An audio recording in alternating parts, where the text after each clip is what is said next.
Ladies and gentlemen, we take you now behind the scenes of a police headquarters in a great American city, where under the cold, glaring lights will pass before us the innocent, the vagrant, the thief, the murderer.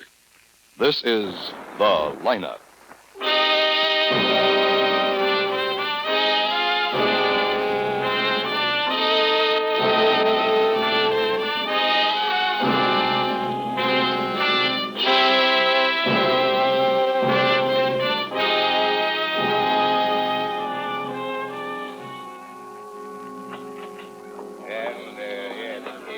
We can take this row right here. Well, will this take long, Lieutenant? Not too long, Mrs. Wheeler. I have to do my shopping for the weekend. It won't take long. Did you catch the man? We don't know. We picked up everybody in the area that has a record or looks suspicious. I hope you have got him. Well, it would be May easy. I have your attention, Awful please? thing to have a man like that running around loose. You people out there on the other side of the wire in the audience room, may I have your attention, please? Thank you. My name is Greb, Sergeant Matt Greb. I'll explain the lineup to you. Each of the suspects you will see will be numbered. I'll call off a number, their name, and charge. If you have any questions or identifications, please remember the number assigned to the prisoner as I call his name. At the end of each line, when I ask for questions or identifications, call out the number. If you're sure or not too sure of the suspect, have him held. The officers who took How your many name are we will going to assist look you. They're at? seated above. Half a dozen or so. Please be prompt with your questions or identifications. When the prisoners leave here, they are sent to the bathroom and dressed back into their jail clothes. It makes it quite difficult to bring them back after they leave here. The questions I ask these suspects are merely to get a natural tone of voice, so do not pay too much attention to their answers as they often lie. Bring on the line. All right. Move up to the end of the stage. Right on up to the end. Keep it moving. All right, turn and face front. Hands to your sides. Look straight ahead. You take off your hat. Okay, number one, Leonard Foster. Disturbing the peace. State your age and where you live. I'm 42 years old. I live at 109 West 88th Street. And you know darn well I wasn't disturbing the peace. That's the charge, Leonard. I was walking along, minding my own business, doing nothing. I get hauled in. For no reason, you haul me in. You ain't got a charge, so you say I'm disturbing the peace. What am I disturbing, I want to know? 5 arrests, 2 convictions. Yeah, a long time ago, sure. Petty theft, possession, vagrancy. Yeah, I know what I done. I done 180 days for what I done, but I ain't done it lately. Just answer my question. I get held in for disturbing the peace because I ain't disturbed nothing. I give the arresting officer a little trouble, sure, because I know you got nothing on me. Leonard. And he tags me with a phony charge. Just because you can't pin nothing on me. And you want me down here. All right, that's enough. Okay, I'm down here, but I ain't done nothing. You all through shooting off your face? Some guy shakes a screw loose and shoots up the town, so you're hauling everybody with a record. I don't go around shooting nobody. Number 2. Or disturbing the peace. Shut up. Number 2, Edward Clark. Hello, Sergeant. Where do you live, Edward? Same place, Sergeant. Tell the people. 215 West 110th Street. Where do you work, Edward? Oh, I'm between jobs. You've still got 10 months to go on your parole. Yeah, look, we all know why we got picked up. Yeah, for nothing we get picked up. I told you to shut up. I know my rights. All right, get him out of here. Come on, you. I want a lawyer. Run him down to the tank and let him cool off. I'll move. Okay, but I know my rights. All right, Edward. What were you doing when the officer picked you up? Walking. Where? No place, just walking, nothing else to do. I didn't shoot nobody. I never even come close. Okay, number 3. State your name and where you live. John Eggleston, 110th and Orange. You've got quite a record, John. Not for killing nobody. You know about the killing? Sure, some psycho gets wild with a gun and kills everybody in He sight. killed 7 people, wounded 3. Pretty psycho. Number 4. State your name and where you live. Thomas Cashin, 533-76. You were picked up a long way from home. I'm a wanderer. What were you doing when the officer picked you up? Window shopping. You were picked up a block away from the shooting. Yeah, I even heard it. But you kept on window shopping. None of my business. It sounded like backfires to me. You don't know the difference between backfires and gunshots? Me? Well, how would I know? 1938, arrested on suspicion of armed robbery. 1939, breaking and entering, served a year and a day. 1941, suspicion of murder. Same year, convicted and served 3 years for armed robbery. It'd make a heck of a movie, wouldn't it?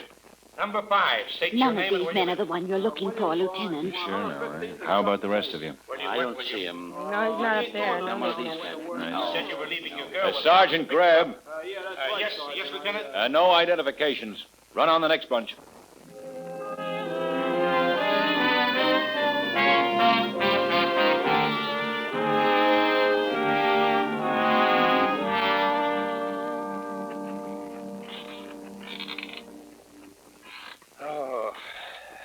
I'm beat. Yeah. Well, I didn't expect an identification on any of those boys. The man we're looking for probably doesn't even have a record. Well, we'd better get him in a hurry. The whole town's yelling for an arrest. He's a mental case. No doubt about that. No motive in his killing. Shoots anybody indiscriminately. 7 people. Just walk down the block and shoot him. Have you looked at ballistics report? Yeah. Ties in with what the witnesses said. Said it was a big gun. Luger automatic pistol. Yeah, machine pistol. Well, what do we do? I think he's still in that area. Look, it figures that he lives somewhere around there. Why does it figure? Well, that gun he had was a pretty big gun. Couldn't possibly carry it in his pocket. He's not going to walk very far with it before using it. I think he walked out of his house or wherever he was staying, started down this block. First person he saw, he killed him. Maybe he drove a car. No, that's no good. If he had a motive, sure. If he had a reason for killing those particular people, if he planned it. But no, this was just insane, wild massacre. Was anybody he saw, anybody on the street? Yeah, I guess so. Well, look at the first person he shot, a 5-year-old boy playing on his roller skates. Walked up to him and killed him. 10 people he shot like that. 7 of them dead, maybe an 8th. No, I'm convinced he probably sat around in his room, this thing eating at him, made up his mind, walked out, started down the block, and went crazy. Well, if you're right, you've narrowed it down to a pretty small area, and somebody in that area must know him and be able to recognize him and tell you who he is. Well, we've got a fairly good description from the witnesses. Nobody recognized him, but they all gave a fairly accurate description. Let's give it to the police artist. Let him draw up a picture. Where are the witnesses now? I've got all 5 of them down looking at the mug file. Mrs. Wheeler keeps yelling she's got to do her weekend shopping. She mentioned it to me several hundred times. She's probably got a grouchy husband. Yeah. Go get him, Matt.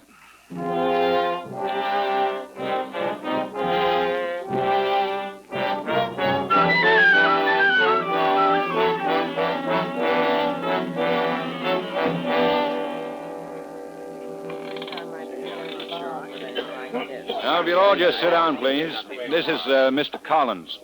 He's going to listen to your descriptions of the killer and try to reconstruct his likeness. Mr. Case? Yes, Lieutenant. As nearly as you can, will you again tell us what this man looked like? Why, certainly. He was... Just a minute, please. Now, the rest of you, if you have anything to add, speak up. If you disagree, say so immediately. All right, Mr. Case. He was about as tall as the sergeant. Yeah, he was. Yeah, he's about You're about 6 feet, aren't you, Matt? close, within a quarter of an inch. And he was thin. He was wearing a white shirt. Just a minute. Yes. You said he was thin. How thin? What would you say he weighed? Oh, I guess about 160. Oh, thinner than that. My husband weighs 160. He was thinner than that. Well, he could have been. I'm not a very good judge. Yeah, more like 150. Mm-hmm. You all agree? Well, Yeah, yes. about right. Yeah. He was wearing a white shirt, Mr. Case? Yes, a white shirt and dark pants. I don't know what color pants. Brown, I think, brown. He was just wearing a shirt, no coat? That's right. And in this weather, too. Well, that makes it look more like he didn't walk too far. Shirt and brown pants, huh? Mm-hmm. That's right. Anything else? I can't think of anything. No, I can't. The rest of you? No, I can't think of it. No. All right, now, this is really important. How many of you got a really good look at his face? Good enough so you could give an artist a description fairly close. Raise your hands, please. Everybody but Mrs. Wheeler? Oh, I only saw how he was dressed, Lieutenant. All right, Mrs. Wheeler. Now, we'll start with the complexion. Lieutenant, Yes, Mrs. Wheeler. as long as I can't help All now. right, Mrs. Wheeler, you can go get your shopping done. Well, I can't do much good here. No, you certainly can't. Goodbye, and thank you, Mrs. Wheeler. Well, you'd think I didn't want to Will you help. show her out, Matt, please? Yeah, sure. Now, would you say the man had a dark, medium, or light complexion, Mr. Case? Well, I'd say it was definitely dark. Yes, it was. Okay. Dark hair? Yes, that's right. It was cut very short. You couldn't miss it. Would you say he had a long head or a short, round head? We had a very thin face. The head was long. Very heavy eyebrows. Dark eyes. Oh, wait a minute. They weren't so heavy. Heavier than yours. Well, not Oh, like John certainly Lewis, heavier but than mine. heavy. Look, I got a good look at him, too. Oh, Now, for just a heaven's minute, sake. please. Well, I Wait a just wanted minute, to will try you and- please hold it, hold it.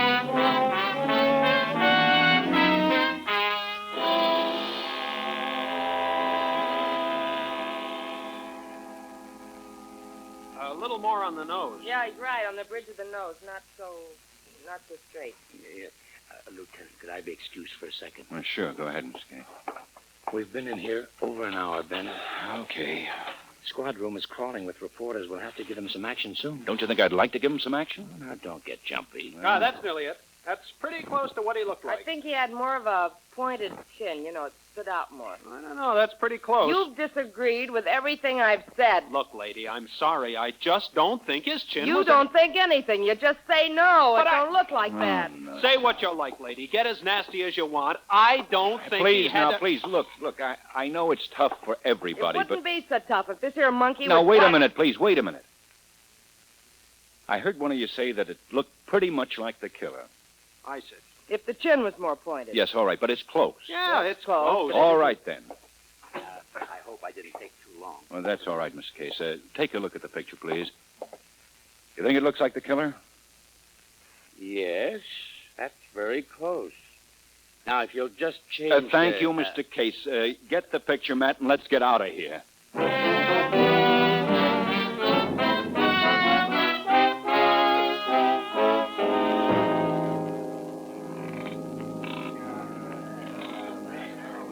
Here it is, boys. This is as close a description as we could get on the killer. Each one of you take one and start circulating in the area. Show it to everybody. Newspapers already have these, but they won't be out for a while. Hand them up, Quine. Right. Come on, man. Right.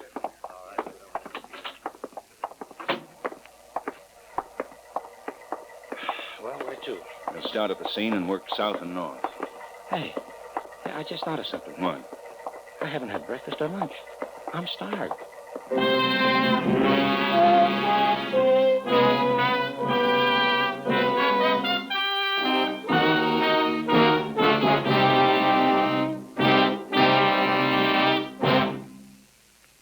It's an event you wait for 12 months. The grand finals of Horace Height's original Youth Opportunity Program.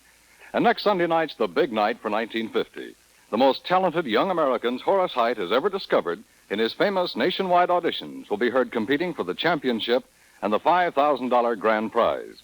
Arthur Olson, 17-year-old piano sensation from Minneapolis. Sidney Barabas, the brilliant young coloratura.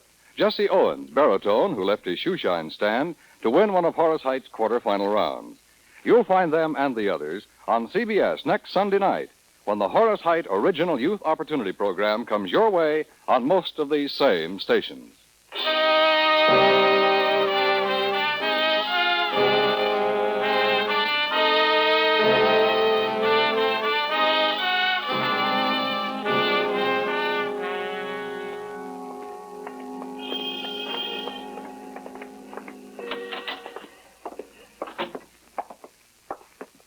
Yes, sir? Something I can do for you? Police. Oh, yes, sir. About the killing, huh? That's right. A couple of policemen were in earlier. I didn't see it. This man. Ever been in your store before? Well, I don't recognize him. You sure? Yeah, I think so. I don't think I've ever seen him before. You run the store alone? Yes, sir. All right. Thank you very much.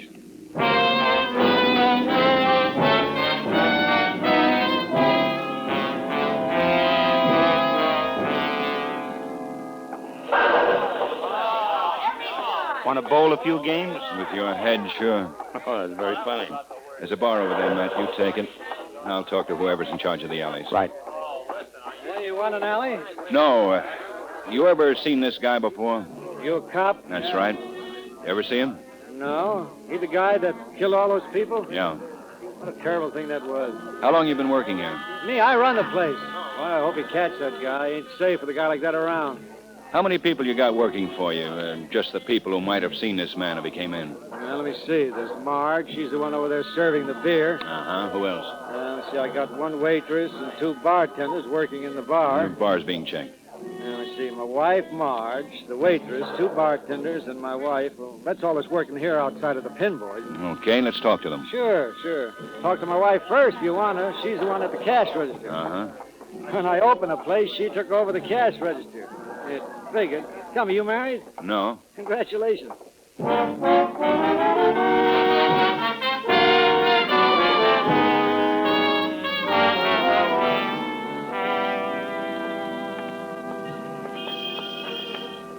Everything's 7 blocks north, everything's 6 blocks south, and it doesn't look like we're going to get a thing. I'll try this one. What, the barber shop? Yeah. Hey, just have a seat, gentlemen. You're next. We're the police. We want you to take a look at this picture. Police? Sure, let's see. Ever see him before? Yeah, I think so. It looks like him. I cut his hair yesterday, if it's the guy I'm thinking of. Who is he? His name? Yeah, his name. His name, I don't know. He's only been in here 3 or 4 times. He likes his hair short, like in the picture. He done something? Yeah, he's done something. Funny guy. You know, he's always talking about the army, about all the battles. He talk about where he lived? Well, he never talked about where he lived. Just about the army and how he wanted his haircut. And how he didn't like the people in his town. What'd he do? He killed some of the people he didn't like in this town. He was the one? He killed all those people today? We think so. Holy gosh, I cut his hair. And he didn't tell you where he lived? He said nothing, but I know, at least I'm pretty sure. Where? A rooming house, block down the street. I seen him go into one through the groceries. This side on the corner, the end of the block. Thanks. How do you like that? He killed all those people. I cut his hair.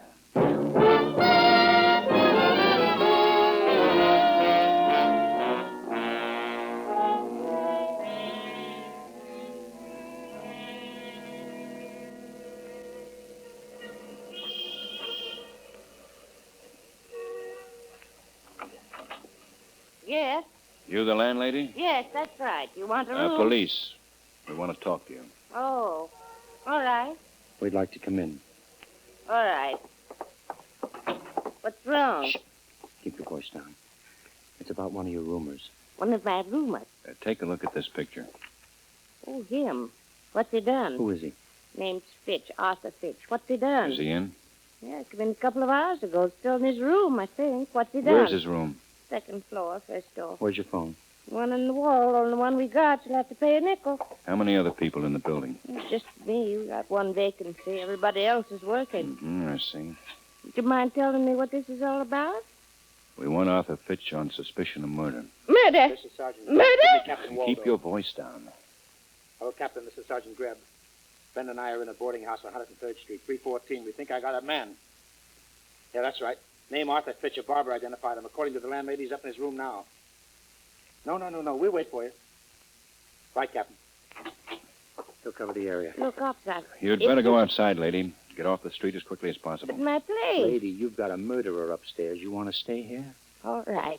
You go outside, Matt, and wait for Waldo. I'll right stay where here. you are. Oh, good Lord. Don't move. Don't shoot us, Arthur.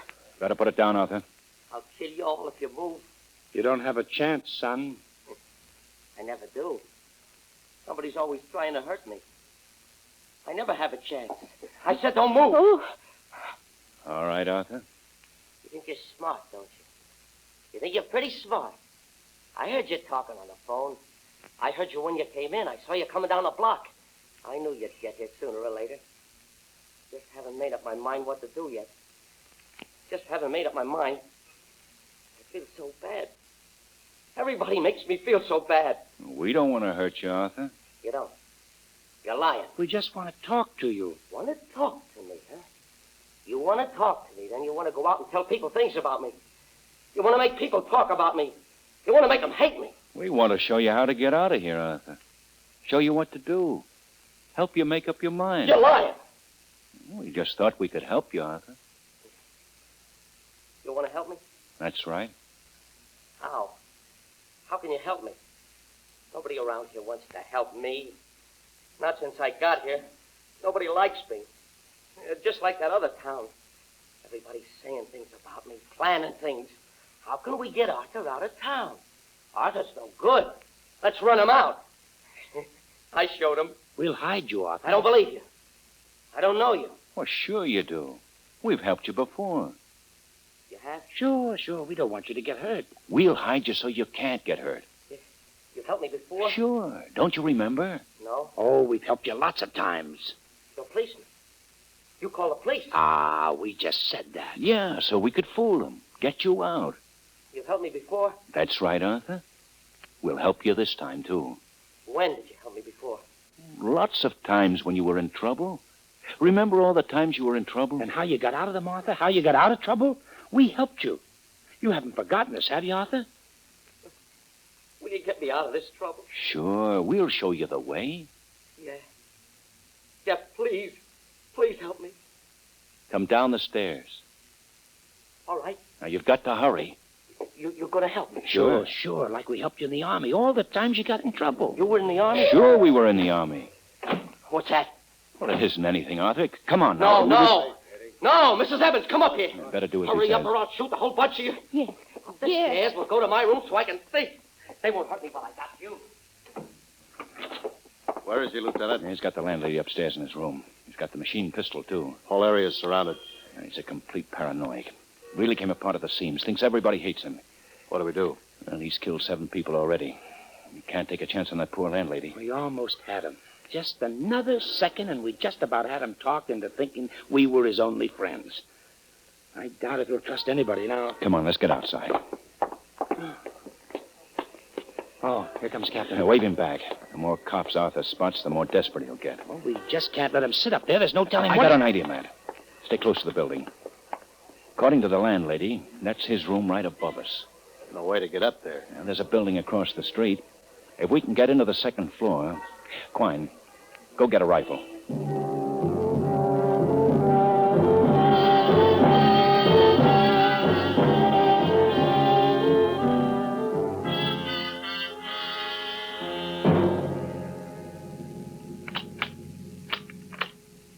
Can you spot him? No. I can see right into his room, but I can't see Arthur or the landlady. Probably sitting down.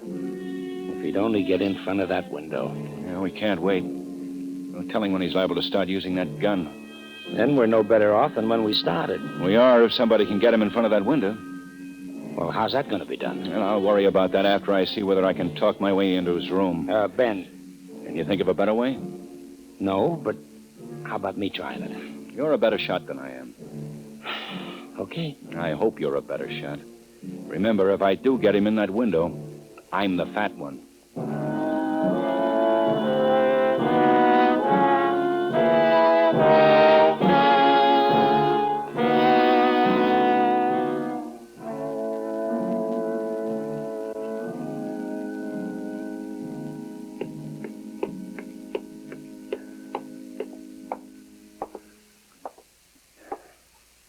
Arthur. Arthur. Who is it? Your friend, Arthur. Oh, why don't you go away? I still want to help you. Why do you lie like that? Why don't you admit it? You want to kill me. You've got to trust me, Arthur. I know a way to get you out. Now listen. Listen, you better leave. I've got Mrs. Evans in here, and I'll shoot her if anybody tries to get me out of here. Please go away. Then just look out the window, Arthur. You can see the way to get out yourself. I don't want to look out the window. Go away, I'm warning you. Then just let me talk to you. I can't hurt you by just talking to you. I don't want to hear anything you got to say. I feel bad. Oh, you. Arthur, if I can prove I'm your friend, if I can prove I've helped you before, will you trust me? You can't prove that. Well, let me talk to you. I'll prove it. It's getting late. It's getting late. I got to make up my mind what to do. Arthur. How can you prove that you want to help me? If I can prove that I helped you other times, will you believe me? I won't say. Supporting Everett Sloan in the voice of Company A were Lillian Bayef, John Daner, Barney Phillips, Jack Crucian, and Sam Pierce. Listen. Listen again next week when we return with the Diary of Sophonia Winters, starring Mercedes McCambridge. Another tale well calculated to keep you in suspense.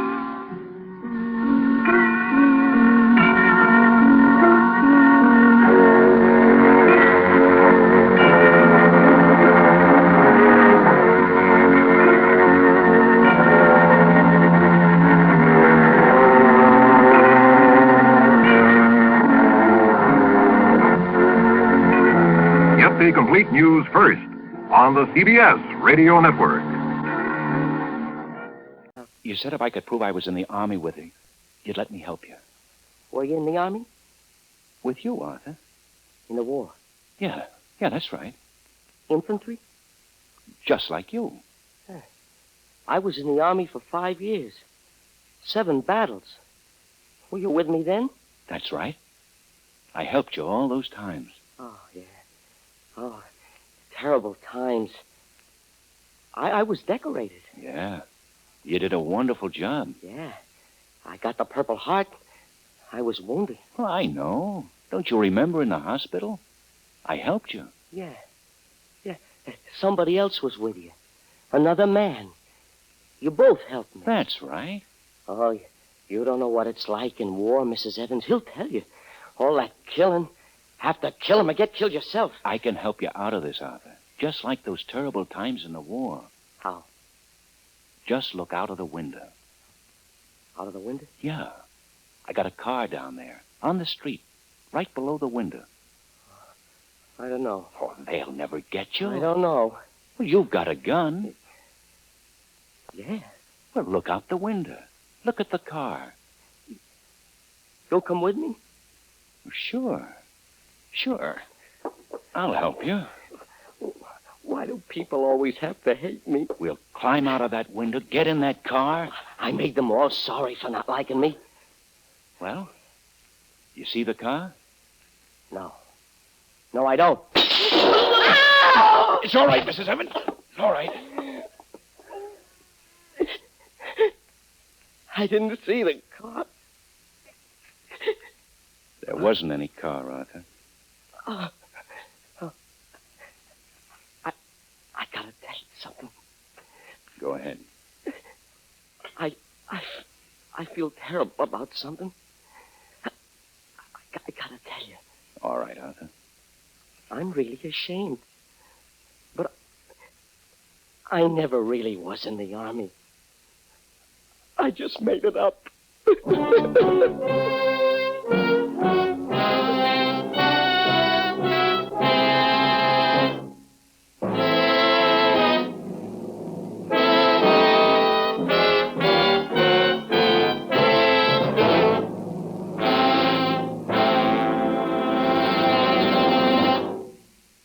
The lineup, where before you pass the innocent, the vagrant, the thief, the murderer. Listen again next week when we again bring you the lineup. May I have your attention, please? You people out there on the other side of the wire in the audience room, may I have your attention, please? Thank you. My name is Greb, Sergeant Matt Greb. I'll explain the lineup to you. Each of the suspects you will see will be numbered. I'll call out for number, their name, and charge. If you have any questions or identifications, please remember the number assigned to the witness.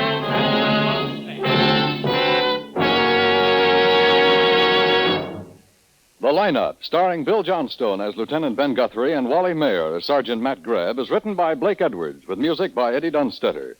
Featured in tonight's cast were Lee Patrick, Elliot Reed, Wilms Herbert, Howard McNear, Sidney Miller, Clayton Post, Joe Duvall, and Virginia Gregg. The lineup is produced and directed by Jaime Del Valle.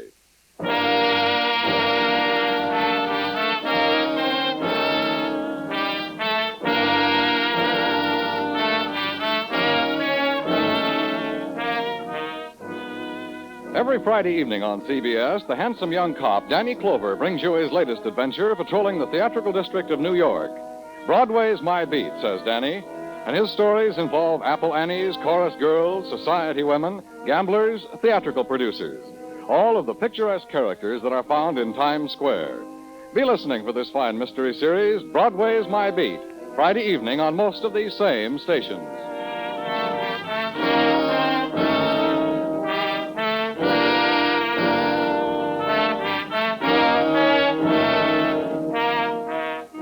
Dan Coverly speaking. This is CBS, the Star's address, the Columbia Broadcasting System.